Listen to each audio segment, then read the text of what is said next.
물주기가 빡 세면은 각각의 물구멍에서 팍팍 두 개로 빡 분리해가지고 나올 수 있잖아요. 이렇게 되면은 하나가 알파라고 하면은 하나는 무조건 마이너스 알파라고. 네, 여러분 반갑습니다. 에러입니다. AWS에서 발표한 양자 칩의 방식이 이 기존 양자 컴퓨터 기술 있잖아요. 뭐 아이언큐의 이온트랩이라든가 마이크로소프트가 얼마 전에 발표해서 제가 영상으로 요약해드린 마요라나 같은 경우 이런 것과 어떻게 다른지를 좀 살펴봐야 되는데, AWS가 접근한 방식이 초전도 방식이긴 한데 이게 애초부터 기존 초전도 방식 포함해서 다양한 이 양자칩을 설계하는 방식과 좀 다르게 아예 애초부터 에러가 별로 발생 안 하는 방식으로 접근을 했거든요. 이게 원래 초전도 방식이 이게 에러가 너무 많이 발생한다라고 하면서 지난번에 구글 같은 경우에도 윌로우 칩 내면서 퀀텀 에러 커렉션, 그러니까 양자 오류 정정이라는 방법을 써가지고 어떻게 뭐 했다라고 얘기를 하긴 했는데, 그거는 에러가 발생을 한 다음에 에러를 정정하는 이 서피스 코드라는 걸 사용해가지고 에러를 정정을 하게 해서 점점점 큐비트를 늘린다 하더라도 에러 수를 결국에는 최종적으로 고쳐가지고 줄일 수 있다라는 개념으로 설명한 거거든요. 근데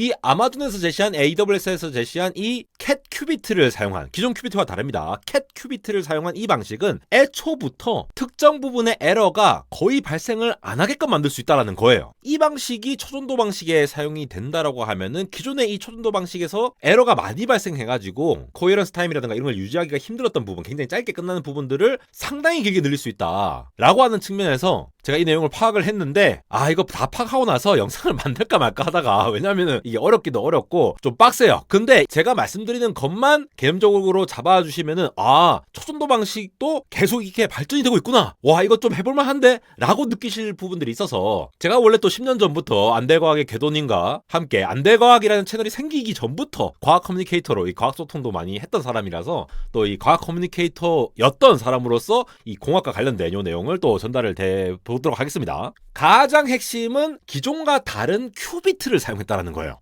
이거 지금까지 한 번도 접근해보지 않은 방식이에요. 그러려면 우리가 또 큐비트를 알아야 되잖아. 제가 매번 큐비트를 정말 이제 가라로 설명을 드려서 죄송합니다. 저의 또 부족함을 보시고 또 많은 분들이 또 영상을 만들거나 또 댓글 들어주시거나 하기 때문에, 일단 지금의 이 AWS에서 만든 새로운 큐비트 접근 방식을 이해하기 위해서 기존의 큐비트가 대체 뭐냐라는 거를 짚고 넘어갈게요. 짧게 넘어가면은 이런 얘기 많이 들으시죠. 원래 기존의 이 컴퓨팅이라고 한 거는 우리 그냥 컴퓨터, 스마트폰 전부 다 0 아니면 1이잖아요. 그래서 사진으로 보는 거, 영상으로 보는 거 사실 다 까보면은 0 아니면 1로 짜자자작 연속으로 구성되어 있는 겁니다. 근데 큐비트라고 대응이 되어 있는 퀀텀 비트, 양자 비트라고 하는 것이 애초에 0과 1이 딱 하나로 정해져 있지 않고 0이거나 1이거나 동시에 이렇게 어느 정도 같이 중첩되어 있다 라고 하는 어떤 특성한 성질, 요걸 갖고 있기 때문에 우리가 기존 컴퓨팅은 0, 1, 0, 0, 1 따로따로 다 이렇게 구현을 하고 메모리 왔다 갔다 하면서 계산을 해야 되니까 오래 걸리는 것들이, 이렇게 동시에 뭔가 중첩된 상태를 활용하면은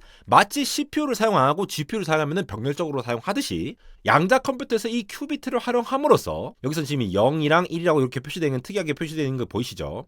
이 두 가지 상태를 딱 표현을 함으로써 알파와 베타인 상태로 표현하면서 동시에 계산할 수 있기 때문에 수억 년이 걸리는 거를 뭐 5분 만에 처리했다, 이런 소리가 나온다라고 말씀을 드렸습니다. 근데 이 큐비트가 이 0 아니면 1이라는 이 두 가지 상태로 표현을 할 건데, 자, 지금부터는 제가 한 번도 설명을 드리지 않았던 부분이에요. 왜냐하면은 이 방식이 너무 당연했기 때문에. 큐비트라는 이 전통적인 방식인 큐비트라는 거는 IBM이나 구글에서 사용하는 이 초전도 큐비트라고 하거나, 아니면 이온트랩, 아이온큐에서 사용하는 이온트랩의 큐비트라고 하거나, 아니면 최근에 마이크로소프트의 마요라나 큐비트라고 하는 것들도 결국은 0이라고 하는 것과 1이라고 하는 것들을 딱딱 분리해서 표현하는 방식을 사용했어요. 이 0하고 1이라고는 뭔데? 그냥 0, 1이 아니잖아요. 이렇게 뭐 바 그려져 있고 꺽쇠 사이에 0하고 1이라고 표현되어 있죠. 이게 초전도 큐비트 기준으로 말씀을 드리자면은, 애초에 이 큐비트라고 하는 것이 이 에너지 레벨이라고 하는, 우리 흔히 에너지 준이라고 하죠. 이게 가장 안정적인 E1이라는 상태가 있고, 그 다음으로 안정적인 E2라는 상태가 있습니다. E3, E4 쭉 있어요. 물리 시스템 자체에서 여러 에너지 준이라는 거를 갖고 있어요. 근데 가장 안정적인 두 개를 갖고 오면은 뭔가 안정적이고, 흔히 말해 이제 긴 코헤런스 타임을 가진다 이렇게 얘기를 하는데, 서로 민감하지 않아가지고 제어하기가 쉬워요. 딴 거는 뭔가 이렇게 예민해가지고 노이즈도 잘 끼고 이렇게 되는 거죠. 그래서 얘를 0이라고 표현하고 이렇게 1이라고 표현을 한다라는 거죠. 물리적으로 표현될 수 있는, 또 수학적으로 또 동가로 표현될 수 있는 요렇게 돼 있는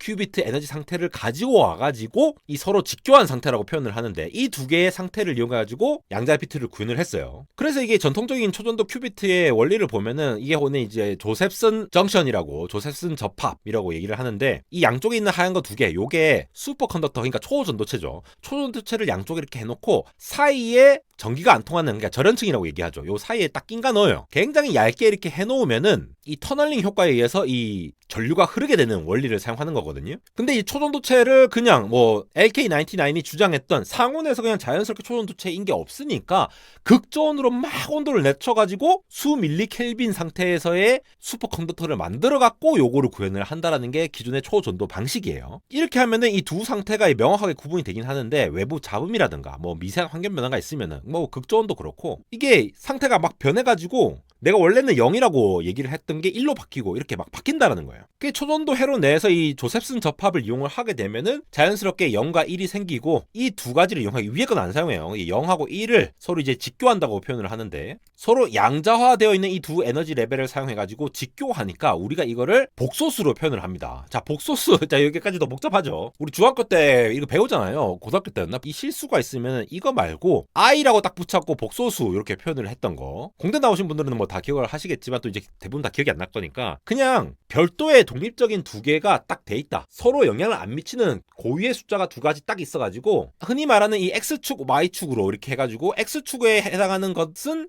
0에 해당하는 걸 표현하고, Y축에 해당하는 거는 1로 이렇게 표현하고, 이렇게 표현을 할 수 있다라고 이해를 하시면 일단 되겠어요. 그래서 이 초전도 방식에서 0, 1이라고 하는 방식들을, 에너지 준위를 이렇게 서로 직교하는 두 개에 대해서 이렇게 표현을 했다. 근데 이온 트랩 방식도 마찬가지예요. 이온 트랩 방식도 결국은 이 개별 이온을 전자기장과 진공 상태에 가둬가지고 이 컨트롤을 하게 되는데, 이온 내부의 이 전자 구조 자체가 에너지 레벨이 있잖아요. 또 에너지 레벨, 에너지 준위들이 다 이게 있을 텐데, 그 중에서 안정적인 두 에너지를 딱 선택해갖고 앞서 말한 저런 것처럼 초전도 방식에서 두 가지 레벨이 생기는 것처럼 그걸 두 개를 사용해가지고 또 0과 1을 이렇게 표현을 한다라는 거예요. 0, 1 이렇게 요 두 개를 사용한다는 거죠. 마이크로소프트의 마요라나 모드 같은 경우에도 똑같아요. 이것도 0인 상태가 이제 빈 상태고, 점유한 상태를 1이라고 표현해가지고 두 가지 에너지 레벨을 가져와가지고 이게 구현을 했다라고 하는 건데, 이번에 AWS 방식이 그게 아니란 거죠. 0과 1의 그 에너지 준위를 사용하지 않았다는 겁니다. 여기서부터 헷갈리기 시작하죠. 아마존 웹 서비스 AWS가 뭘 발표했다? 새로운 퀀텀 컴퓨팅 칩을 발표를 했다라고 보시면 되는데, 90%까지 에러를 줄일 수 있다라고 얘기를 하는 거예요. 애초부터 이 아키텍처 자체가 에러가 잘 발생 안 하는 구조다. 얘도 초전도 방식이라고 분명히 말을 했어요. 그러면서 실제 세상에서 이 컴퓨팅, 퀀텀 컴퓨팅을 빠르게 가속시키고 있다, 이런 얘기를 하고 있는 건데, 이게 이름이 오셀롯이라고 돼 있어요. 오실레이터를 사용하거든요. 오실레이터를 왜 사용하느냐를 알아야 됩니다. 여기서 사용하는 것이 바로 캣 큐비트라고 하는 건데요. 이 아키텍처에 대해서는 제가 다음에 설명드릴 거고,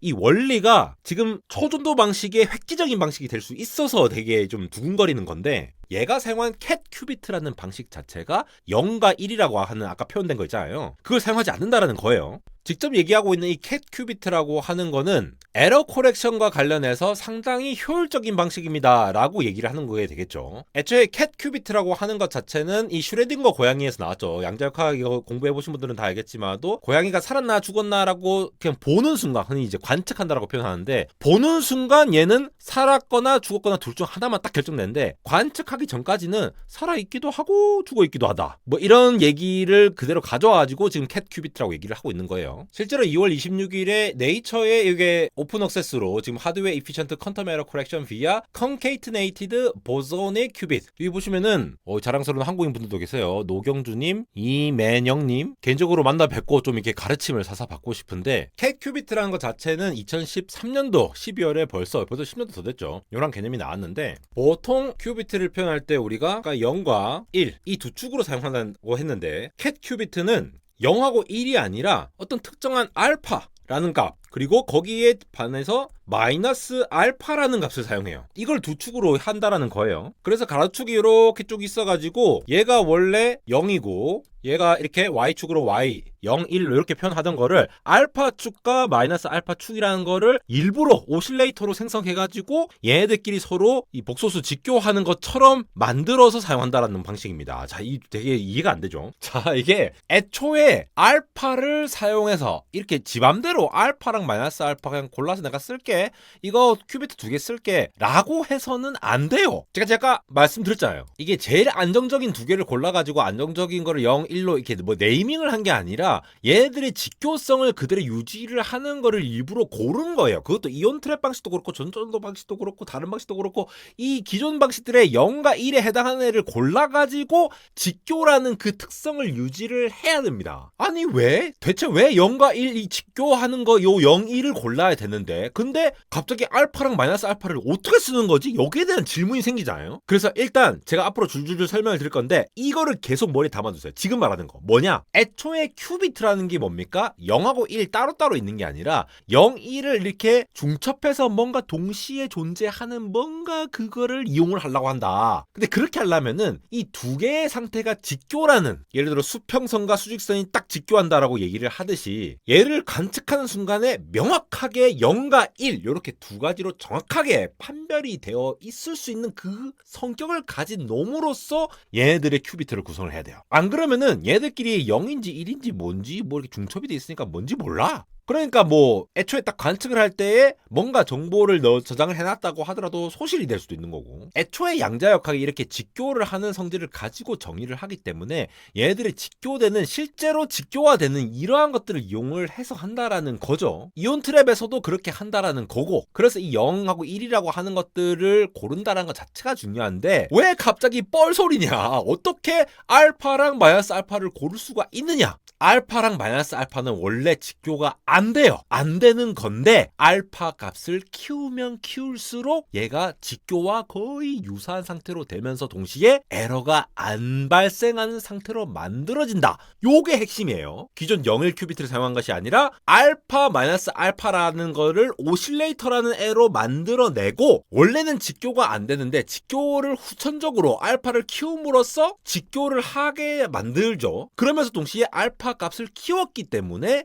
그냥 0하고 1 사이보다 알파랑 마이너스 알파 사이가 거리가 굉장히 멀어지면서 0인지 1인지 헷갈리네 라고 하는 상황도 확실히 얘는 알파고 확실히 얘는 마이너스 알파네 이렇게 판단할 수 있기 때문에 에러가 줄어든다는 거예요. 자, 한번 제가 비유 들어갑니다. 우리가 분수에서 물줄기가 딱 2개가 분리해서 구멍이 2개 있다고 칩시다. 근데 약간 이 물줄기가 약하면은 서로 이렇게 막 뭉개져서 같이 이렇게 막 합쳐져 가지고 나오겠죠. 근데 물줄기가 빡 세면은 각각의 물구멍에서 팍팍 2개로 빡 분리해가지고 나올 수 있잖아요. 이렇게 되면은 하나가 알파라고 하면은 하나는 무조건 마이너스 알파라고 딱 구분 지어가지고 이 한쪽에 있는 물이 다른 쪽 물로 안 섞이겠죠. 이 물줄기의 수압이 세면 셀수록 요거처럼 요 알파라고 돼 있는 부분들의 알파 값이 원래는 0하고 1로 딱 고정돼 있어가지고 얘네들의 2개의 축이라고 하는 거는 항상 0하고 1 사이에 어떤 물리적인 이 에너지 간격이 있었다라고 치면은 이 알파라는 값을 계속 증가를 하면 할수록 수압을 키우면 키울수록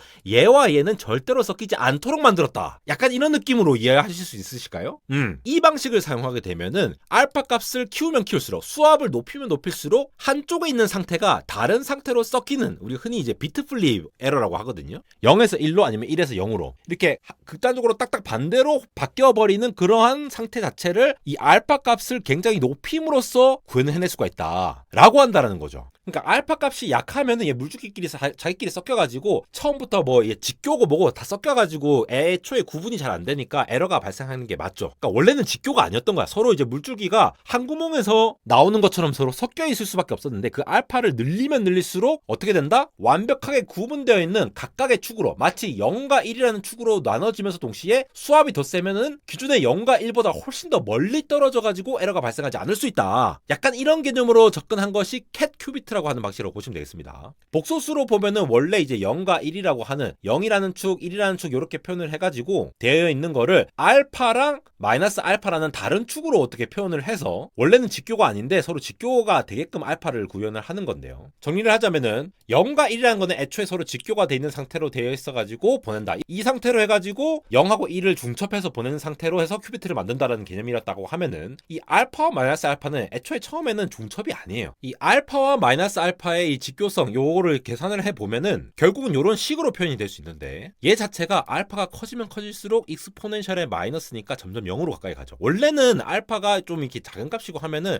애가 이제 직교성 자체를 만족을 못하기 때문에 못 쓸 거지만, 오실레이터를 사용해갖고 알파와 마이너스 알파를 각각 구현하는데 이 알파 값 자체를 키울 수는 있잖아요. 0과 1로 0하고 1 사이의 한정적인 그 물리적인 거리보다 훨씬 더 높은 범위로 가져감으로써 애초에 이 비트 플립이라고 하는 요 에러가 발생하지 않도록 접근을 한다. 이게 엔비디아의 NV 링크 있잖아요. 엔비디아 GPU에 지금 GPU끼리 엮으려고 NV 링크 뭐 GPU끼리 서로 통신할 때에 PCI 익스프레스보다 훨씬 더 높은 규격을 지원을 하기 위해서 원래 0하고 1이라고 보내야 될 거를 볼티지 수준을 약간 이런 식으로 한 거야. 마이너스 3V, 마이너스 1V, 1V, 3V 요렇게 해가지고 각각의 부분을 4단계로 나누면은 1초에 원래 0, 1 둘 중에 한 개 보낸 거를 1초에 2비트씩 보낼 수 있죠. 이런 식으로 밴드위스를 늘리거든요. 이 방식을 이제 PAM이라고 하는데, 이거는 4개니까 팜4라고 부르고 혹은 4PAM이라고 통신공학 쪽에서는 부르죠. 모듈레이션 방식을. 근데 이게 우리가 양자도 그렇고 계속 복소수 얘기가 나오는 게, 이 팜이라고 하는 것도 예를 들어 이제 팜4라고 하는 것도 실수축과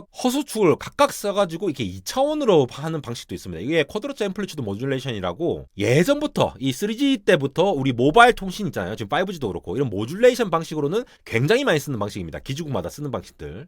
그러니까 그냥 0하고 1로 보내는 게 아니라 뭔가 복소수식으로 표현을 하면은 뭐가 좋으냐? 각각의 독립된 원래 한 축으로만 보내도 1초에 한 개 보내던 걸 2개씩 보내줄 수 있잖아요. 근데 얘는 1초에 하나의 복소수를 보냄으로써 뭘 보낼 수 있다? 4가지 정보를 보낼 수 있잖아요. 훨씬 더 압축해서 보낼 수가 있겠죠. 그렇다고 해서 1초에 4개의 정보 0001 이렇게 통째로 보내는 것이 아니라, 복소수는 또 어떻게 표현할 수가 있냐? 이 복소수는 우리가 보통 x 플러스 y i라고 하면은 x랑 y 이거를 각각 보내는 것이 아니라 그냥 얘의 어떤 크기, 우리가 흔히 말하는 앰플리튜드라고 얘기하는 이 진폭에 해당하는 부분과 이거의 각도로 이렇게 환산해서 보낼 수 있거든요. 그래서 이 복소수가 이 진폭에 해당하는 부분과 각도에 해당하는 부분으로 환산을 할 수가 있습니다. 근데 지금 이 cat 큐비트라고 하는 방식은 이 r이라는 값을 굉장히 키워버린 거예요. r에 해당하는 이 대응되는 부분을 굉장히 키웠기 때문에 서로 이 비트 플립, 앰플리튜드 진폭에 의한 에러 자체는 별로 발생 안 하도록 자체적으로 설계가 됐다라는 겁니다. 반면에 이 세타라고 하는 이 각도 부분, 여전히 우리가 흔히 페이즈라고 하거든요. 그래서 실제로 통신공학, 이 무선 통신 쪽에서는